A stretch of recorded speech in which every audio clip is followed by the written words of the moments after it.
Today we're going to talk about the cerebellum and spinal cord. The goal of this video is to explain the structures and functions that are found in the cerebellum and spinal cord.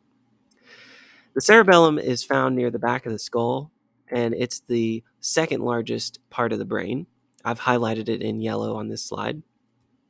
It's responsible for coordinating the movements directed by the cerebrum, so they are graceful and efficient. And these are involuntary movements. Okay, now after practicing a new sport or movement, the cerebellum also aids in muscle memory. So that's the function of the cerebellum.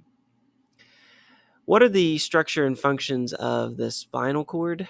So the spinal cord extends from the medulla oblongata to the lumbar vertebrae. Like the brain, it's covered by meninges for protection, and the spinal cord relays impulses between the peripheral nervous system and the brain through 31 pairs of spinal nerves. A cross-section of the spinal cord has a butterfly of gray matter surrounded by white matter. You can see the gray matter labeled here and the white matter labeled here, and it kind of looks like a butterfly. The dorsal horns receive impulses from afferent nerves and then pass the impulses through the ventral horns to the efferent nerves. And the dorsal and ventral roots contain the nerve fibers and join together to form a two-directional spinal nerve. How does a reflex arc travel? So pre-programmed responses are called reflexes, and the pathway they travel is a reflex arc.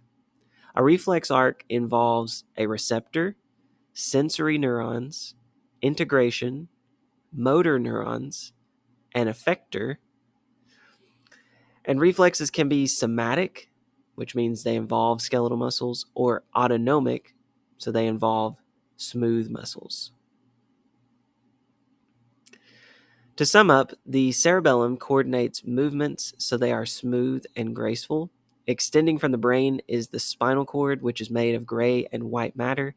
Impulses travel to the spinal cord through sensory neurons and return through motor neurons, and this pathway is called a reflex arc.